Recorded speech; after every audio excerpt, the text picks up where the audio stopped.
کچھ اپنے خیالات کا ہم اظہار کرتے ہیں۔ اس کے بعد پھر ہم بعض دوستوں کو موقع دیتے ہیں کہ وہ اپنے خیالات کا اظہار کر لیں یا کوئی سوال کر لیں، یا کوئی ختم نبوت کا مجاہد بن کر اس ختم نبوت کے اپنے عقیدے کو قرآن سے ثابت کرنا چاہے تو اس کو ہم موقع دیتے ہیں۔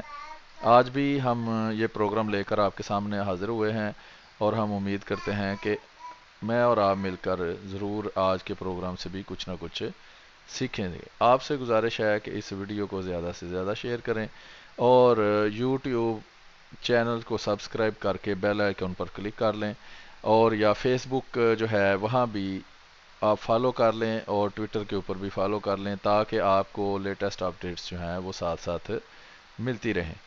تو ابھی یہ ہے کہ ہم پروگرام جو ہے اس کو ابھی شروع کرتے ہیں، اور اس میں آج بھی ہم ختم نبوت کا جو موضوع ہے اس کے اوپر، جس طرح پہلے بھی ہم کچھ نہ کچھ روشنی ڈالتے رہے ہیں، آج بھی ہم ختم نبوت کے موضوع پر آپ سے گفتگو کریں گے، آپ سے جو ہے وہ شیئر کریں گے معلومات۔ اور فیس بک کے اوپر جو دوست ہمیں دیکھ رہے ہیں ان سے گزارش ہے کہ وہ واچ پارٹی ضرور چلائیں۔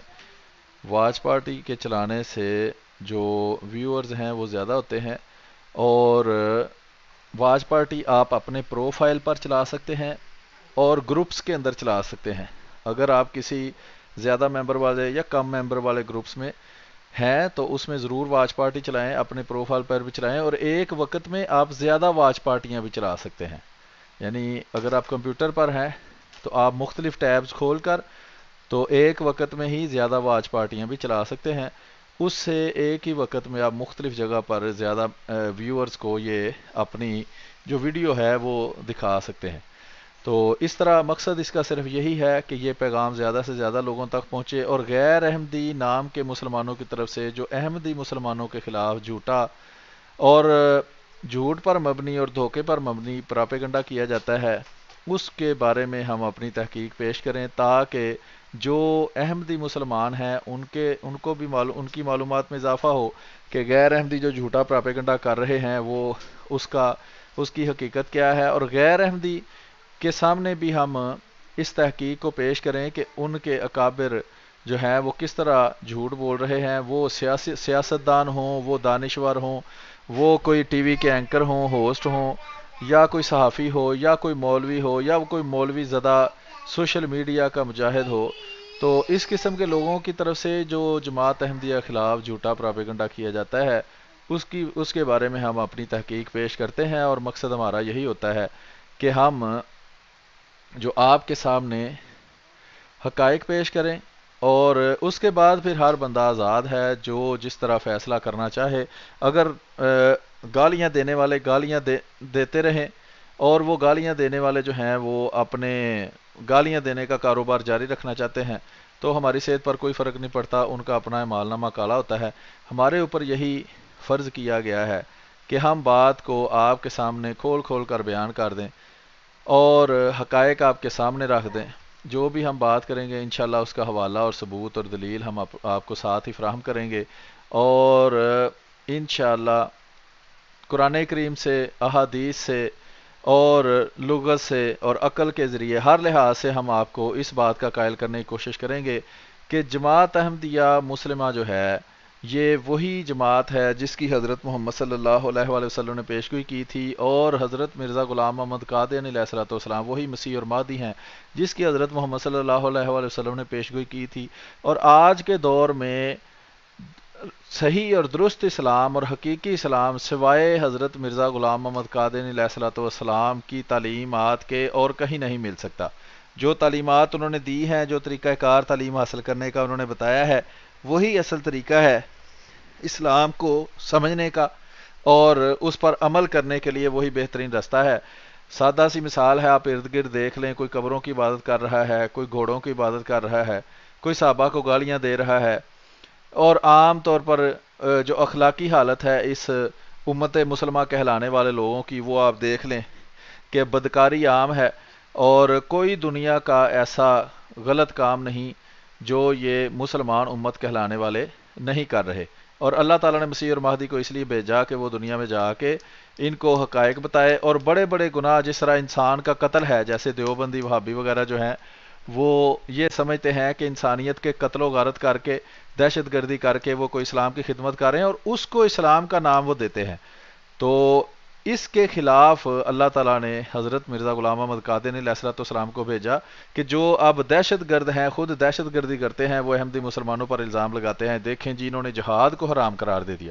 اور جہاد ان کا کیا ہے کہ نماز پڑھتے ہوئے لوگوں کے کو بمب باندھ کر یا گولیاں مار کر ہلاک کر دینا، شہید کر دینا، اور بازاروں کے اندر اور مختلف جگہ پر اسکولوں کے اندر معصوم بچوں کو اور معصوم عورتوں کو اور راہگیروں کو اور بزرگوں کو بغیر بھی کسی وجہ کے کلمہ گو کو قتل کر دینا، یہ ان کا جہاد ہے۔ تو یہ چھوٹی چھوٹی گزارشات ہیں جس کا مقصد یہی ہے کہ آپ کو اس طرف توجہ دلائی دے جائے کہ حقیقی اسلام حضرت مرزا غلام احمد قادری علیہ السلام کے ذریعے اللہ تعالیٰ نے دوبارہ قائم کیا ہے، اور جماعت احمدیہ مسلمہ کا سوائے اس کے کوئی مقصد نہیں کہ اسی حقیقی اسلام کو اور اسلام کی حقیقی تعلیم کو ساری دنیا میں پھیلایا جائے۔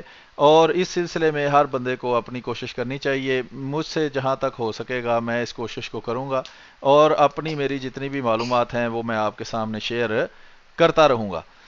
تو اس سلسلے میں ہو سکتا ہے ہم ایک پروگرام بھی شروع کریں جس میں ہم 1974 کے اندر جو بھٹو کی حکومت میں پاکستان کی قومی اسمبلی کی اسپیشل کمیٹی میں کاروائی ہوئی تھی 13 دن، اس کے اوپر پروگرام ہم کریں کہ اس وقت یہ سیاسی ڈرامہ احمدی مسلمانوں کے ساتھ کیوں کیا گیا، کیونکہ اس کے بعد احمدی مسلمانوں کے خلاف جو نفرت ہے وہ سرکاری طور پر اس کو سرکاری لائسنس مل گیا، اور وہ سرکاری چھتری کے نیچے وہ احمدی مسلمانوں کے خلاف نفرت انگیز جھوٹا پراپیگنڈا جو ہے وہ کیا جانے لگا، اور آہستہ آہستہ پھر وہ ضیاء الحق کے دور میں جو کہ ایک انتہائی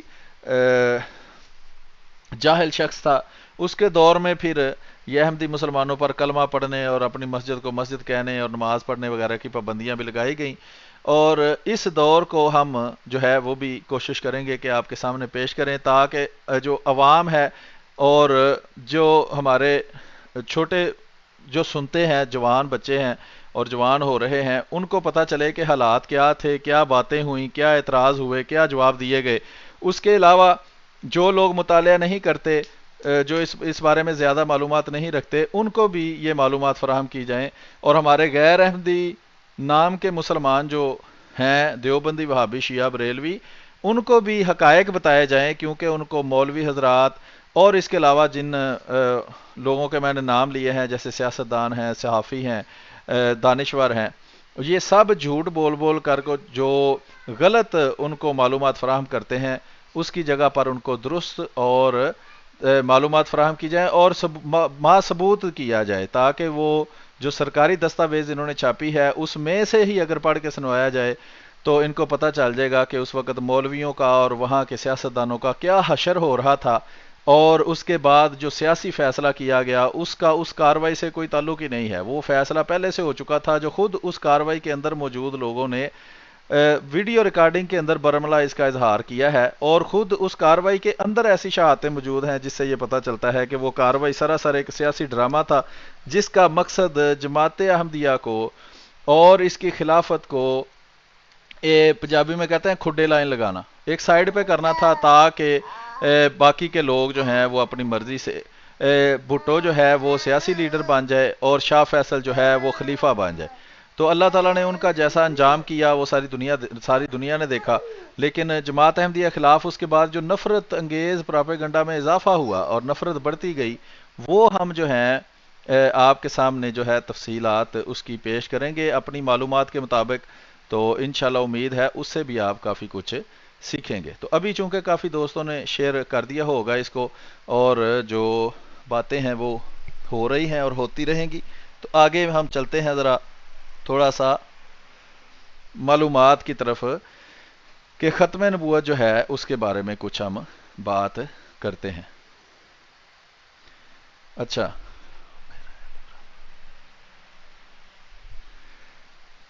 1 منٹ جی، میں آپ کو دوبارہ ابھی آگے ہم چلتے ہیں، ذرا میں ایک میسج دیکھ لوں۔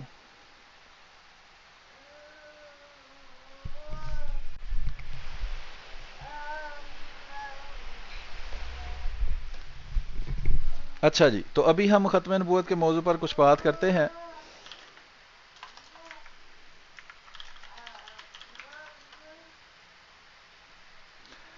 تو اس سے پہلے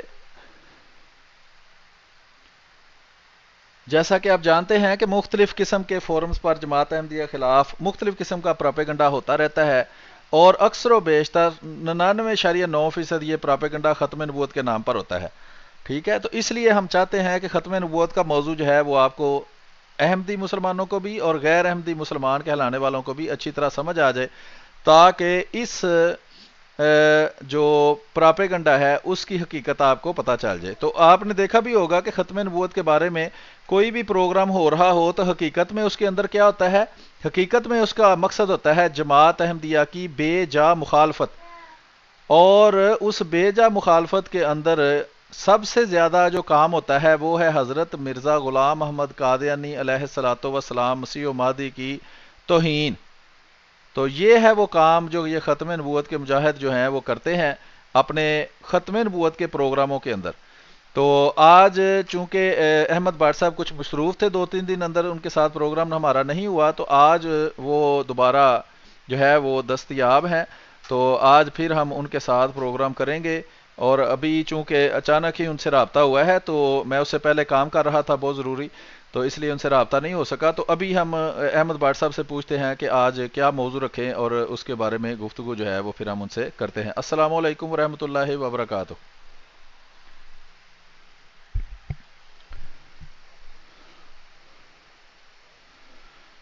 جی آواز ٹھیک آ رہی. اچھا اچھا،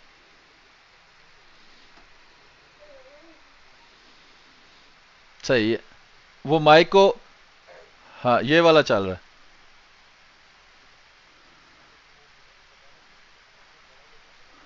ہاں صحیح ہے، ہاں ٹھیک.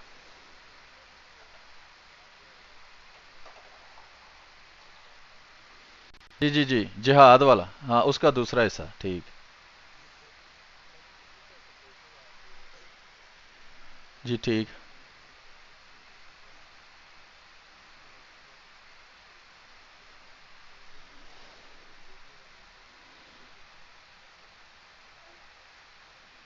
ہوں، صحیح.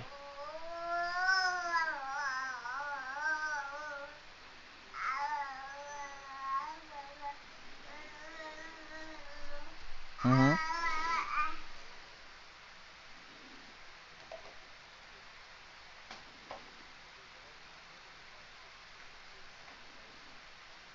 ہوں.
جی ٹھیک ہے، حوالے آپ بھیجیں پھر ہم آگے بات کر لیتے ہیں.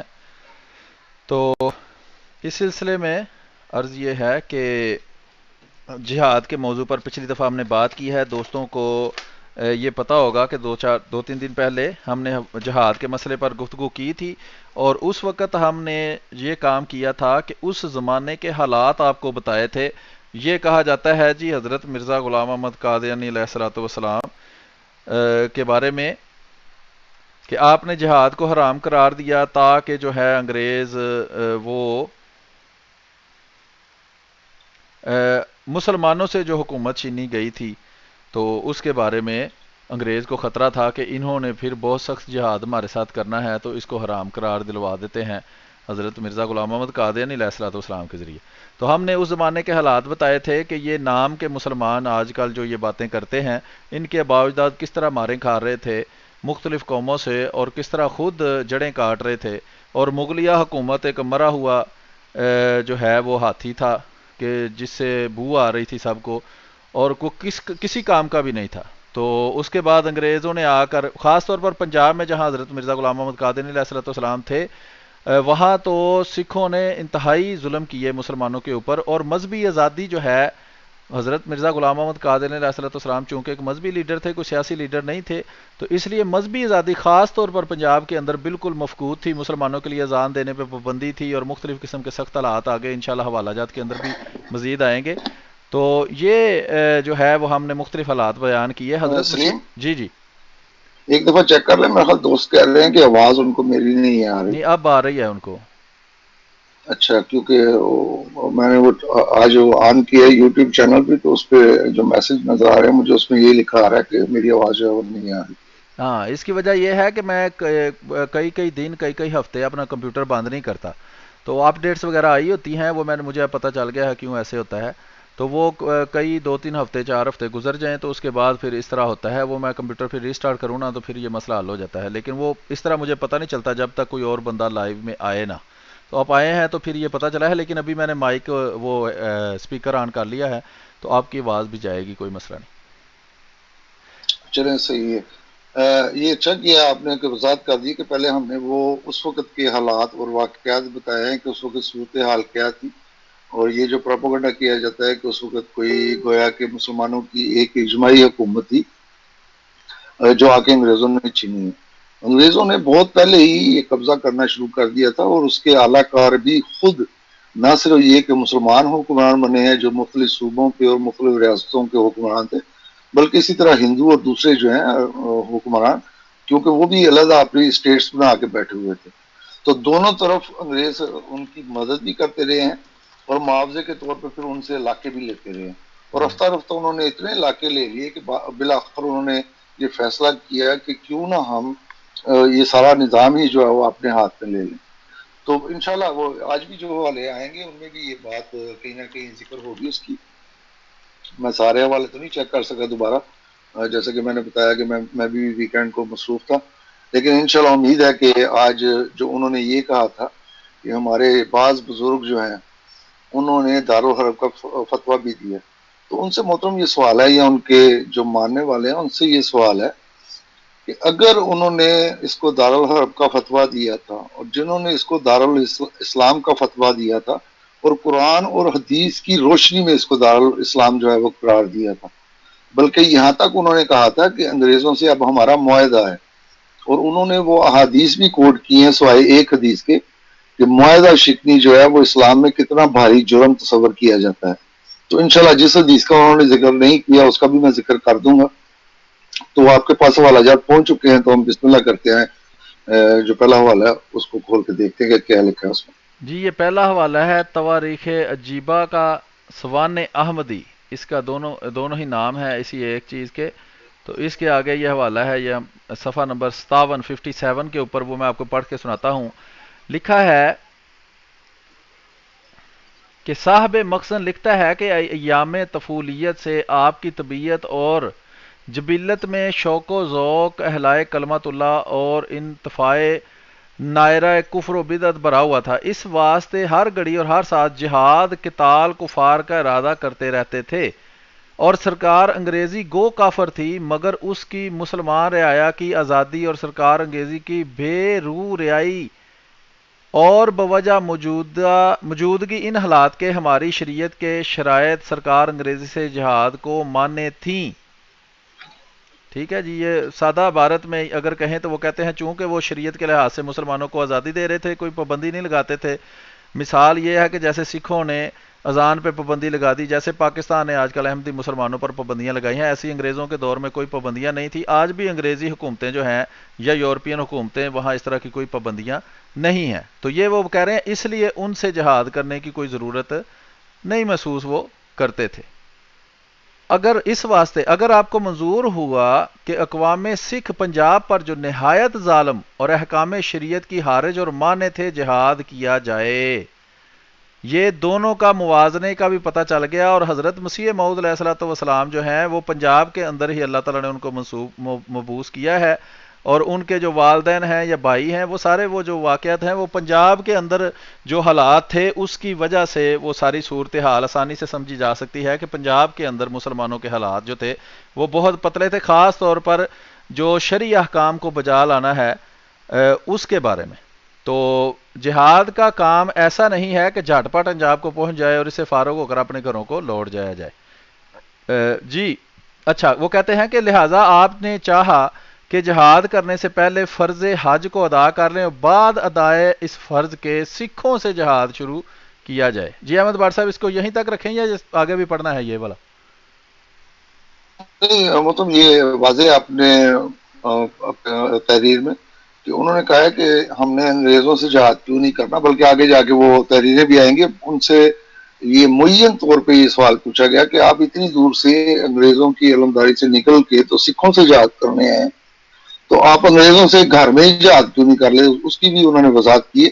اسی کتاب کے آگے 2-3 حوالے ہیں، وہ انشاءاللہ ہم پڑھتے ہیں، دیکھ لیں اگر اس میں کئی نشان لگا، میں نے کھولا نہیں ہے، یہ صفحہ اگر نمبر اس میں کئی 73 نشان ہے، لگا ہوا تو 73 یہاں سے ہم پڑھتے ہیں۔ یہ اسی کتاب کا دوسرا حوالہ ہے، یہاں نیچے آپ دیکھ سکتے ہیں کہ یہ لکھا ہے کہ یہ بھی صحیح روایت ہے کہ اثناء قیام کلکتہ میں جب ایک روز مولوی محمد اسماعیل شہید واز فرما رہے تھے، ایک شخص نے مولانا سے یہ فتویٰ پوچھا کہ سرکار انگریزی پر جہاد درست ہے یا نہیں۔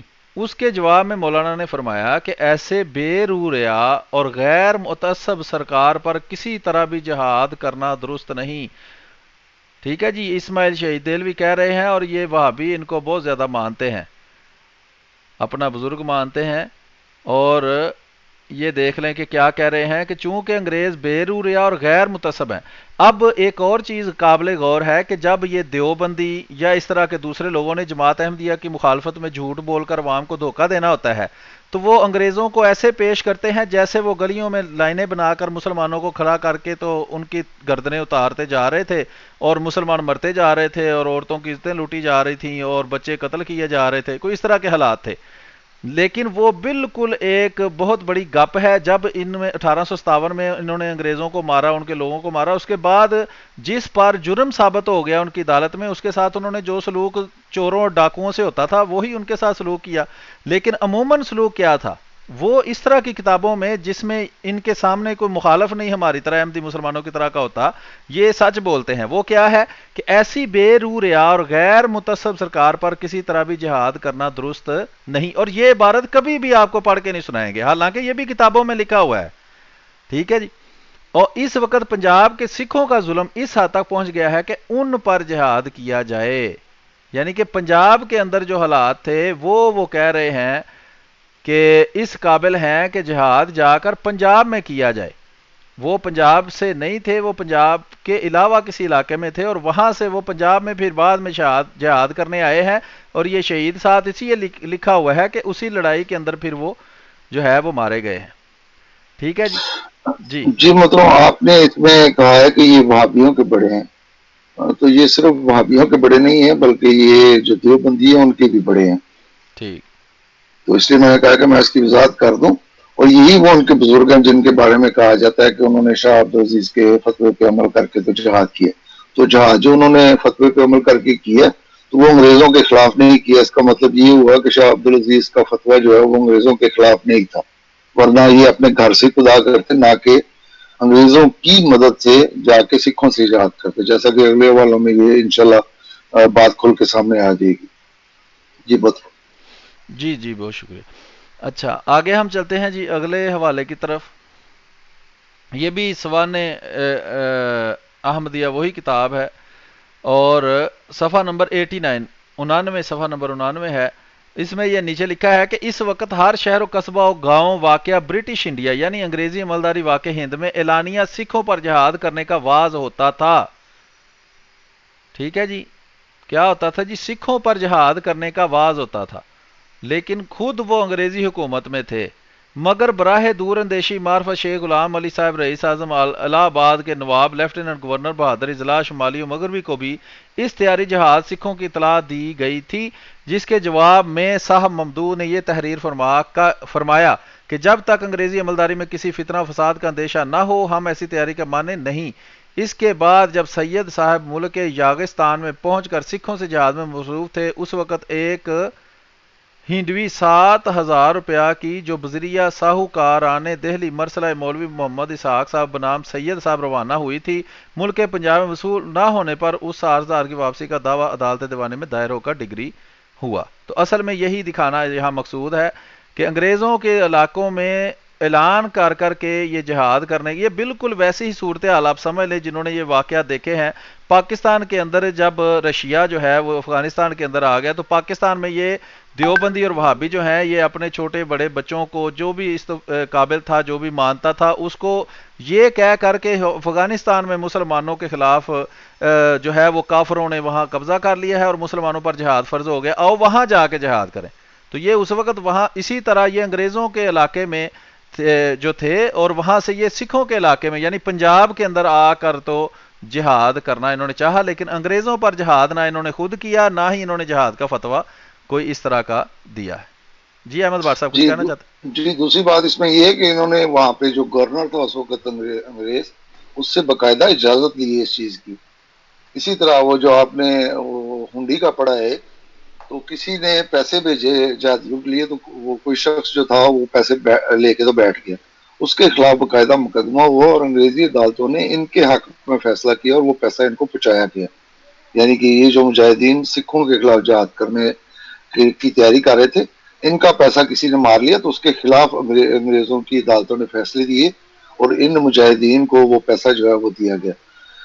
اسی طرح محترم یہ کتاب جس کا ہم یہ تیسرا حوالہ اس وقت دکھا رہے ہیں یہ کسی بعد کے لکھے ہوئے شخص کی نہیں ہے، جیسا کہ دیوبندیوں نے تاریخ کو بعد میں بگاڑنے کی کوشش کی ہے. ان کے 2-4 اشخاص ہیں، ایک کیا نام ہے ان کا، محمد میاں، اسی طرح اور بھی ہیں ایک دو جو انہوں نے تاریخ کا حلیہ بگاڑا ہے اور جو کل تک انگریز کی وفاداری میں جنگیں لڑتے رہے ان کو پھر انگریزوں کے باغی انہوں نے ثابت کرنے کی کوشش کی ہے. تو یہ اللہ وسایا اور ان جیسوں کو یہ بھی دکھانا مقصود ہے کہ کس طرح تمہارے علماء نے اور بڑے بڑے جو لوگ ہیں انہوں نے تاریخ کو بالکل چینج کر کے رکھ دی ہے کہ کل کی تاریخ کچھ اور تھی اور آج کی تاریخ انہوں نے کچھ اور بنا کے تو لوگوں کو بتائی ہوئی ہے. اور لوگوں میں جیسا کہ ہم بار بار یہ کہتے ہیں کہ اتنا نہیں ہے کہ وہ خود کتابیں پڑھیں. اسی طرح یہ جن کی یہ کتاب ہے یہ اس وقت مجاہدین میں شامل تھے اور ان کو بھی کالا پانی کی سزا ہوئی تھی، اس لیے ان کی باتیں لکھی ہوئی زیادہ معتبر ہیں نہ کہ جو آج کی تاریخ جو ہے دیوبندی لکھ رہے ہیں. اور مزے کی بات یہ ہے کہ خود اس نے جو تاریخ کو بگاڑنے کی کوشش کی ہے اس کا رد بھی پھر دیوبندیوں نے کیا ہے، جیسا کہ انشاءاللہ وہ اگلے حوالوں میں یہ بات بھی آئے گی. تو اس طرح یہ ان کے یہ دوغلا پن جو ہے وہ بار بار ظاہر ہوتا ہے اور یہی ہم دکھانا بھی چاہتے ہیں کہ یہ علماء کس طرح دوغلے ہیں کہ ایک طرف یہ اس طرح کے فتوے دیتے ہیں دوسری طرف کے فتوے دیتے ہیں اور جو بھی گروہ کامیاب ہوتا ہے پھر یہ اس کے ساتھ ہو جاتے ہیں دیکھیں جی ہم نے تو یہ فتویٰ دیا ہوا تھا. تو اللہ وسایہ صاحب کو پھر مخاطب کر کے ان کے جو ہواری ہے ان کو مخاطب کر کے کہتا ہوں کہ تمہاری تاریخ کا یہی دوغلا پن جو ہے وہ دکھانا ہے ہم نے. کس طرح تم نے ہر ایک کو انگریز کا ایجنٹ کہا ہے. دیوبندیوں نے اہل حدیث کو، بریلویوں کو اور جماعت کو انگریز کا ایجنٹ کہا. اہل حدیث نے دیوبندیوں کو، بریلویوں کو اور دیوبندیوں کو انگریز کا ایجنٹ کہا. اسی طرح بریلوی جو ہیں وہ وہابیوں کو، دیوبندیوں کو انگریز کا ایجنٹ کہتے ہیں. یہ ساری حوالہ جات جو ہے تمہاری کتابوں میں موجود ہے اور سب سے تمہیں آسان طریقہ یہی نظر آتا ہے کہ آج اس وقت کسی نے کسی کو بھی انگریز کا ایجنٹ نہیں کہا تھا جب تک انگریز یہاں پہ آئے. اب جو تم نئی تاریخیں لکھ رہے ہو اس میں تم ایک دوسرے کو ایجنٹ نہ صرف ثابت کرتے ہو بلکہ بتاتے بھی ہو. اور دوسری بات یہ ہے کہ انگریز کو بقول انہی کے بڑوں کے لے کے بھی خود ان کے ہی بڑے آئے تھے. یہ جن کو یہ مجذوب وغیرہ مانتے ہیں اور بڑے بڑے ولی اللہ مانتے ہیں یہ وہ جو ہے جب یہاں پہ ظلم اس حد تک بڑھ گیا تو کہتے ہیں کہ پھر ہم نے فیصلہ کیا کہ اب انگریزوں کو حکومت دے دینی چاہیے. انشاءاللہ اس کے بھی حوالے آئیں گے, ہمیں خود اس پہ مزید جو ہے وہ تبصرہ کرنے کی ضرورت نہیں پڑے گی. اس سے آگے والا حوالہ ہم پڑھ دیتے ہیں. جی یہ ایک صفحہ نمبر 91 پہ پڑھ دیتا ہوں کہ نہیں پڑھنا, یہ اسی کتاب کا صفحہ نمبر 91 ہے. اس پہ لکھا ہے جی یہ بھی ایک صحیح روایت ہے کہ جب آپ سکھوں سے جہاد کرنے کو تشریف لے جاتے تھے, کسی شخص نے آپ سے پوچھا کہ آپ اتنی دور سکھوں پر جہاد کرنے کیوں جاتے ہیں؟ انگریز جو اس ملک میں حاکم ہے اور دین اسلام سے کیا منکر نہیں ہے؟ گھر کے گھر میں ان سے جہاد کر کے ملک ہندوستان لے لو, یہاں لاکھوں آدمی آپ کا شریک اور مددگار ہو جائے گا, کیونکہ سینکڑوں کو سفر کر کے سکھوں سے ملک پار ہو کر افغانستان میں جانا اور وہاں برسوں رہ کر سکھوں سے لڑنا یہ ایک ایسا امر محال ہے جس کو ہم لوگ نہیں کر سکتے. سید صاحب نے جواب دیا کہ کسی کا ملک چھین کر ہم بادشاہت کرنا نہیں چاہتے, نہ انگریزوں کا نہ سکھوں کا. یہ بھی بڑی اہم بات ہے جو یہاں لکھی ہوئی ہے کہ کسی کا ملک چھین کر ہم بادشاہت نہیں چاہتے, نہ انگریزوں کا نہ سکھوں کا. اب اس میں انہوں نے یہ دعویٰ نہیں کیا کہ یہ ہمارا ملک ہے اور ہم سے انہوں نے چھیننا تھا تو ہم واپس لے لیتے ہیں. انہوں نے کہا یہ ملک انگریزوں کا ہے, وہ سکھوں کا ہے, ہم نے ملک نہیں ہمیں چاہیے. ہمارا مقصد بلکہ سکھوں سے جہاد کرنے کا صرف یہ ہے کہ وہ ہمارے برادران اسلام پر ظلم کرتے اور اذان وغیرہ فرائض مذہبی ادا کرنے سے مزاحم ہوتے ہیں. کہ انہوں نے جہاد کا مقصد بھی بتا دیا کہ جہاد کا مقصد ہی صرف یہ ہے, ملک حاصل کرنا جہاد کا مقصد نہیں ہے. مقصد یہ ہے کہ مسلمانوں کو آزادی کے ساتھ اسلام پر عمل کرنے کے لیے جگہ فراہم کی جائے, اور جس جگہ پر جس حکومت کے ذریعے ان پر ظلم کیا جاتا ہے اس حکومت سے ان کی جان چھڑوائی جائے. تو یہ جہاد کا اصل مقصد بھی انہوں نے بتا دیا کہ کیوں جہاد انہوں نے کیا اور کیا مقصد تھا ان کا. جگہ حاصل کرنا مقصد نہیں تھا. اگر سکھ اب یا ہمارے غلبہ کے بعد ان قاطع مستوجب جہاد سے باز آ جائیں گے تو ہم کو ان سے لڑنے کی ضرورت نہ رہے گی. اور سرکار انگریزی گو منکر اسلام ہے مگر مسلمانوں پر کچھ ظلم اور تعدی نہیں کرتی اور نہ ان کو کسی فرض مذہبی اور عبادت لازمی سے روکتی ہے. ہم ان کو ملک میں اعلانیہ واز کہتے ہیں اور ترویج مذہب کرتے ہیں, وہ کبھی ماننے اور مذاق نہیں ہوتی, بلکہ ہم پر کوئی زیادتی کرتا ہے تو اس کو سزا دینے کو تیار ہیں. یہ دیکھ لیں جناب کیسے انہوں نے جو ہے وہ نعت پڑی ہے انگریز حکمرانوں کی. یہ دیکھیں, سرکار انگریزی گو مسلمان منکر اسلام ہے مگر مسلمانوں پر کچھ ظلم نہیں کرتی اور ان کو کسی فرض مذہبی باطل آس میں نہیں روکتی. ہم ان کے ملک میں اعلانیہ واز کرتے ہیں اور ترویج مذہب کرتے ہیں, وہ کبھی ماننے اور مزاحم نہیں ہوتی, بلکہ ہم پر کوئی زیادتی کرے تو اس کو سزا دینے کے لیے تیار ہو جاتی ہے. تو اگر یہ اللہ وسایا جیسے جو دھوکے باز اور جھوٹے لوگ ہیں ان کا آپ وہ تجزیہ سنیں جو یہ کرتے ہیں, تو ایسے انگریزوں کو پیش کریں گے جیسے وہ بہت بڑی کوئی عذاب آ گیا تھا اور مسلمانوں کی زندگیاں حرام ہو گئی تھیں. تو یہ ان کے جو بڑے جو ہیں دادا ابو, وہ دیکھ لیں کیا کہہ رہے ہیں انگریزوں کے بارے میں. ہماری اصل کام اشاعت توحید اسلام اور سنن محمد صلی اللہ علیہ وسلم ہے, سو ہم بلا روک ٹوک اس ملک میں کرتے ہیں.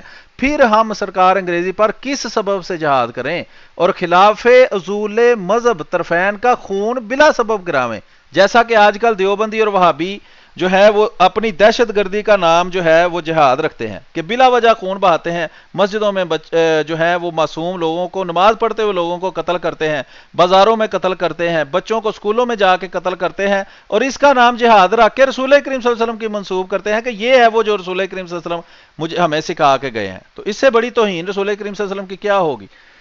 یہ جواب باسواب سن کر سائل خاموش ہو گیا اور اصل غرض جہاد کی سمجھ لی کہ اصل غرض جگہ حاصل کرنا یا علاقہ حاصل کرنا نہیں ہے, نہ ہی خون بہانا ہے. اصل غرض ہے کہ ایسا ماحول پیدا کرنا جس میں انسان خاص طور پر مسلمان اپنے مذہب کے مطابق آزادی سے زندگی حاصل کر سکے اور اپنے مذہب کی تبلیغ آزادی سے کر سکے. ٹھیک ہے جناب, تو یہ ہے جہاد کا اصل مقصد. آگے چلتے ہیں جی, صفحہ نمبر 124 ہے, اس کے آخر پہ لکھا ہے ناظرین اس سوانے کے شروع صفحہ 31 میں پڑھا ہوگا کہ اس سفر جہاز سے 7 برس پہلے جب آپ نے مقام رامپور چند نو آمد ولایتیوں کی زبان کئی مسلمان عورتوں کو سکھوں کا زبردستی کافر کر کے اپنی جورویں بنا لینا کا حال سنا. یہ دیکھ لیں جناب, یہ ختم نبوت کے مجاہدوں کی دادیوں نانیوں کو جو ہے وہ سکھ زبردستی وہ سکھ بنا کر یا کافر کر کے ان کو اپنی بیویاں بنا لیتے تھے. تو یہ اس وقت ان کے جو دادے نانے تھے وہ کیا کر رہے تھے وہاں, جہاد کیوں نہیں کرتے تھے؟ اس وقت یہ خوش تھے کہ یہ ہماری دادیوں نانیوں کو لے جاتے ہیں سکھ اور ان کو اپنی بیویاں بنا لیتے ہیں کافر کر کے. آج جب ان کو بتایا جاتا ہے اس حالات میں کہ جب انگریز آیا ہے تو چونکہ اس کے پاس طاقت تھی، نظام تھا، ہر چیز تھی، ان سکھوں سے اس نے جان چھڑائی ہے، کہتے ہیں پھر کیا ہے، وہ کرتے تھے، لے جاتے تھے، تو پھر کیا ہے. صرف یہ ہے کہ انگریز بہت بوڑھا تھا جو ہمیں کچھ نہیں کہتا تھا اور ہمیں مذہبی آزادی دیتا تھا. اسی وقت بوجہ حمیت اسلامی اور درد ایمانی آپ کا خون جوش مار رہا تھا اور آپ دل سے چاہتے تھے کہ کسی طرح مسلمانوں نے پنجاب کو سکھوں کے ہاتھوں سے نجات حاصل ہو. اور یہ جو دعائیں کر رہے تھے وہ کاش ایسا کبھی ہو جائے. یہ اللہ تعالیٰ نے پھر ان اہل کتاب جن کو جب ہماری مخالفت میں آتے ہیں تو کہتے ہیں عیسائی تو اہل کتاب ہیں، ان سے تو شادیاں بھی جائز ہیں، ان کو تو لڑکیاں دینا بھی جائز ہے، ان کی لڑکیاں لینا بھی جائز ہے، تب وہ اہل کتاب بن جاتے ہیں. لیکن جب حضرت مسیح موعود علیہ الصلوۃ والسلام کی مخالفت کرنی ہوتی ہے تب وہ ظالم جابر سارا کچھ بن جاتے ہیں، وہ بھی جھوٹو جھوٹ اپنے پاس سے کسے گاڑ کر. آگے لکھا ہے جی لاکھوں خلقت آپ کے ساتھ سار دینے کو تیار ہو گئی، اس ملک یوسف زئی میں پہنچے وغیرہ وغیرہ. اچھا. سلیم صاحب اس میں اصل میں اس وقت کے جو پنجاب کے حالات ہے سکھوں کے دور حکومت میں وہ دکھانا مقصود تھا.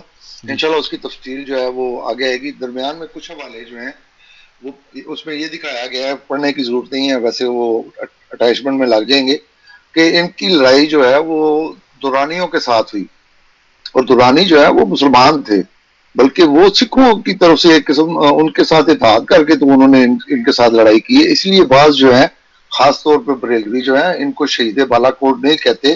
اس کے لیے وہ مختلف کتابوں کے حوالے بھی دیتے ہیں، جیسے کہ تاریخ تناولیاں وغیرہ جو ہے اللہ کے فضل سے میں نے وہ بھی پڑھی ہوئی ہے. تو ان کا کہنا یہ تھا کہ انہوں نے سکھوں کے خلاف جہاد کرتے ہوئے جان نہیں دی بلکہ مسلمانوں کے خلاف ہی لڑتے ہوئے مارے گئے ہیں.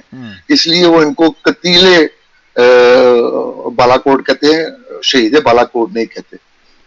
وہ درمیان میں ہم کچھ صفحے جو ہیں وہ چھوڑ دیتے ہیں، وہ اٹیچمنٹ میں جب لگیں گے تو پھر وہ دوست جو ہیں وہ پڑھ لیں گے. ہم چلے جاتے ہیں 159 نمبر پہ. جی بالکل، یہ میں وہ تھوڑا ان کو دکھا رہا ہوں لوگوں کو ہائی لائٹ کر کے کہ پھر ان کے آباء و اجداد نے جو آج کل ختم نبوت کے مجاہد دیوبندی بنے ہوئے ہیں ان کو دغا بازی اور دھوکے بازی سے مروا دیا تھا جو یہاں جہاد کرنے آئے تھے.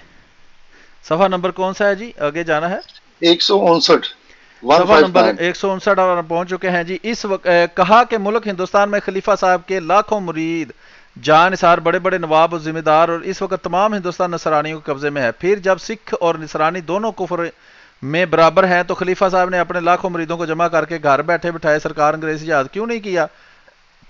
ناحق اتنی محنت اور مشقت سفر دور دراز کی اٹھا کر یہاں سکھوں سے لڑنے کو آئے. مولوی صاحب نے فرمایا کہ سرکار انگریزی، یہ پھر وہی ہے جی، دیکھ لیں، سرکار انگریزی ہم کو کسی فرائض مذہبی کے ادا کرنے سے نہیں روکتی، ہر مذہبی امر میں ہم ان کو پوری آزادی دے رکھی ہے. برخلاف سکھوں کے انہوں نے لاکھوں مسلمانوں کو ذلیل کر کے بلند آواز سے اذان تک منع کر رکھی ہے. یہ ہے وہ جہاد جو ان کے بڑے کر رہے تھے اس وقت. اگر کوئی مسلمان عید بقر عید پر گائے کی قربانی کرے تو سرکار خالصہ اس کو جان سے مار ڈال دے.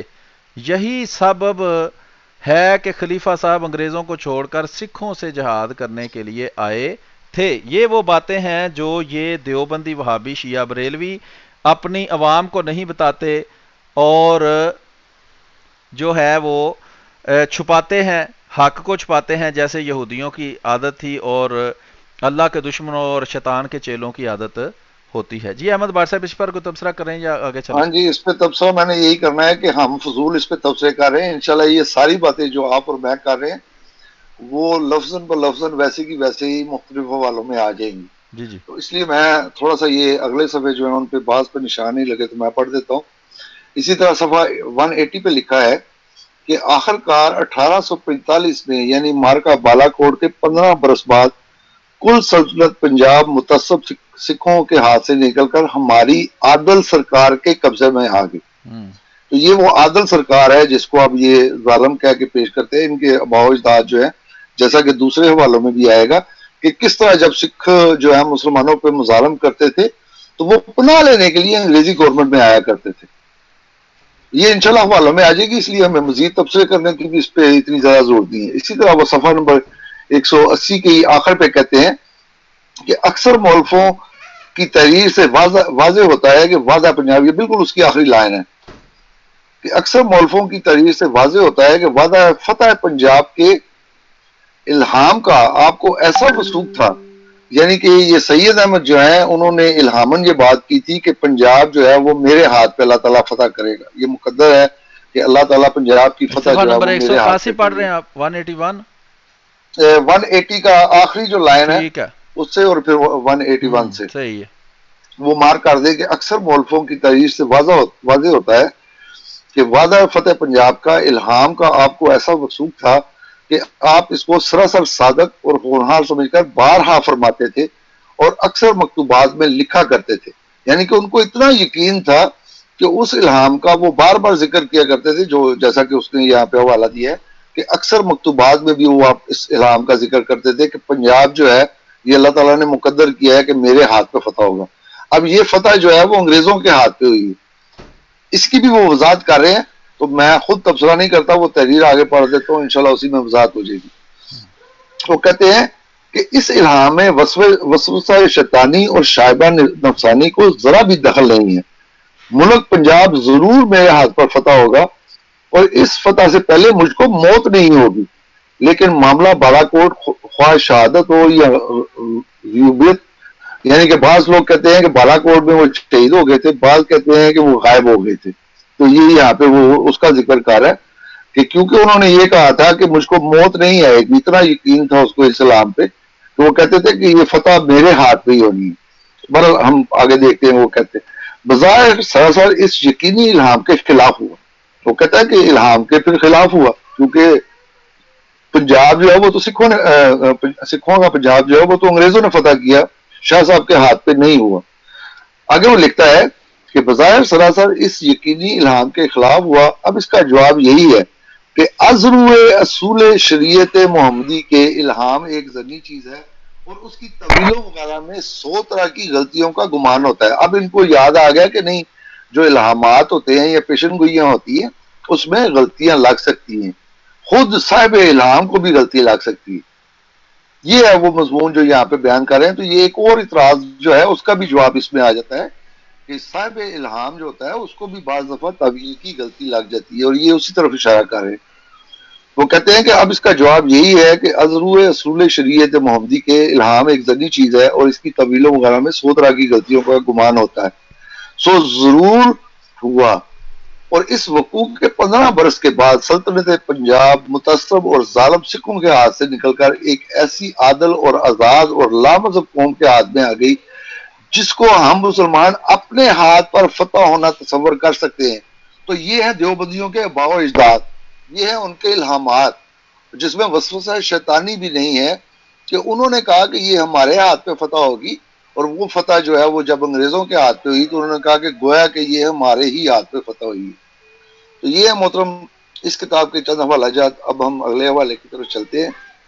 جیسا کہ میں نے بتایا کہ اس میں بے شمار باتوں کے اس کے علاوہ بھی کہ انہوں نے صرف انگریز کے خلاف جہاد کیا، اس کے علاوہ بھی کافی سارے اعتراضات جو ہیں ان کے جوابات بھی آ جاتے ہیں۔ جی محترم اگلا والا کھولے۔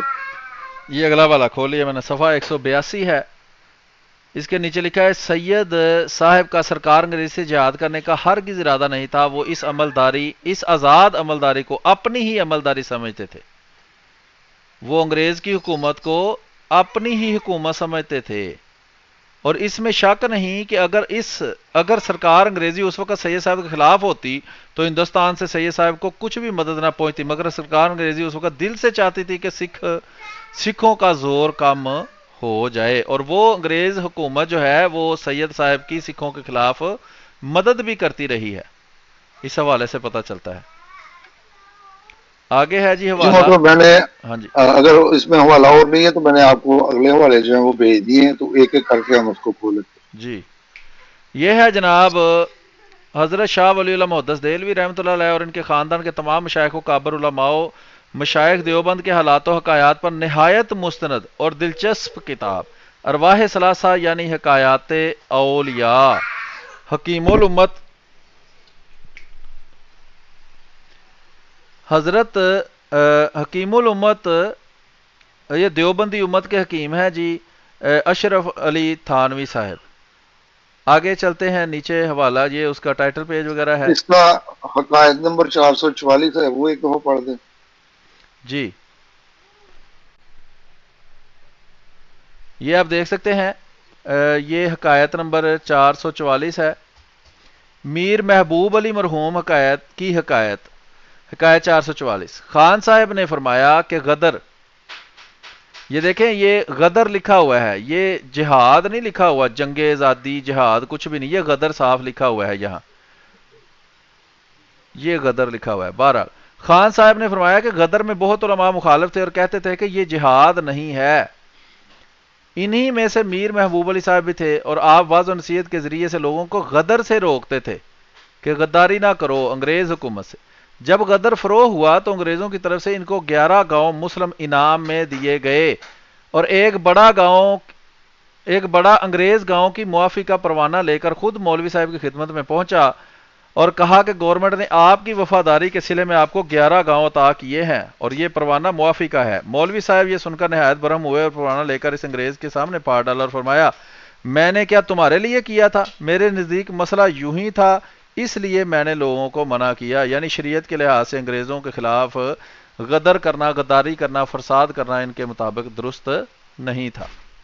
ٹھیک ہے جی. جی محترم، اس میں ایک لفظ آپ نے پڑھا ہے غدر. آج کل دیوبندی جو ہیں وہ اپنی کتابوں میں لکھتے ہیں کہ غدر لکھنے والے جو ہیں وہ غدار ہیں، جنگ آزادی کو غدر لکھنے والے غدار ہیں. تو مطلب یہ آپ کے بڑوں کی تحریروں میں نہ صرف اس کو غدر کہا گیا ہے بلکہ بے شمار کتابیں ہیں جس میں اس کو غدر ہی کہا گیا ہے.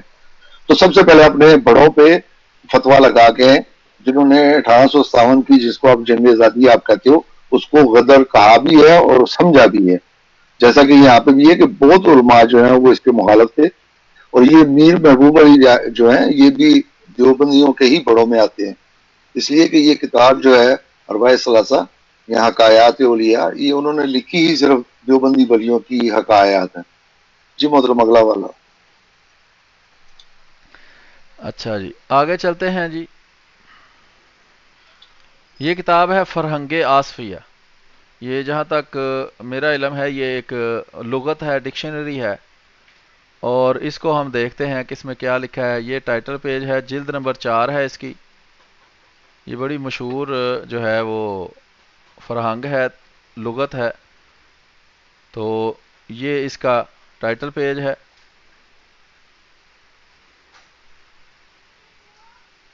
یہ صفحہ نمبر 861 ہے، اور اس کے اوپر لکھا ہے وفات حضرت یاد حضور ملکہ معظمہ کیسرہ ہند، اللہ تو ہی ہے. ہاں جی، یہ کیا ہو رہا ہے؟ اچھا، یہ اوپر نیچے لکھا ہے تعزیت نامہ، ہائے ہائے ہائے ہماری ملکہ معظمہ، ہائے ہماری کیسرہ، ہائے ہمارے سلطانہ، ہائے 2 فروری سن 1901 کے یوم الدفن، ہائے ہو مہد علیہ زیر زمیں اے فلک دریغ، گردوں نشیں ہو خاک نشیں اے فلک دریغ. یہ نالہ ہائے شعلہ فشاں او زبانہ زن، پھونکیں گے تاب عرش بری اے فلک دریغ. ہائے ہماری کیسرا مادر مہربان، مادر کہتے ہیں ماں کو، ان کو کہہ رہے اے انگریزوں کی ملکہ، ہماری ماں جو لگتی ہے، مہربان کیسرا ہند، ملکہ انگلستان، آپ کہاں تھیں، کہاں سما گئیں؟ ایک ہندوستان اور انگلستان کیا تمام جہان کو ہمیشہ کے لیے ماتم کردہ بنا دیا. کیا اعتبار دہر کا عبرت کی جا ہے یہ، عشرت سرا کبھی کبھی ماتم سرا ہے یہ.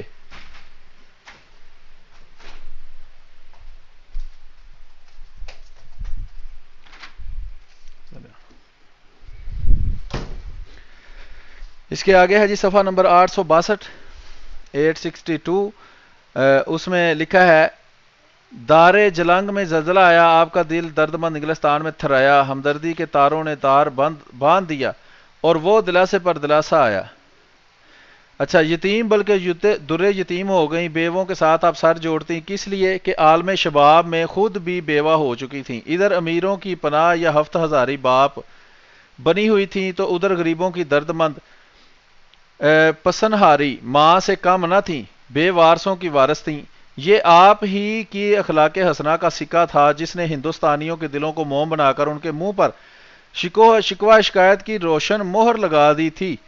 آپ جس طرح رحم دلی اور خدا ترسی کی پوٹ تھیں، اسی طرح سخاوت و عدالت بھی آپ میں کوٹ کر بھری ہوئی تھی، باوجودی کہ آپ کے اور ہمارے مذاہب میں کوسوں کا بل تھا، یعنی کہ بہت زیادہ فاصلہ تھا، مگر نہیں سب مذہب آپ کے اور آپ سب مذہبوں کی حامی و مددگار تھیں۔ ہر فرقہ آپ کو اپنا سرتاج اور آپ کے راج کو دیوی دیوتا کا راج سمجھتا تھا۔ مسلمانوں کے واسطے آپ زبیدہ خاتون اور ہندوؤں کے لیے امن و امان کی قابل پرستش دیوی تھیں۔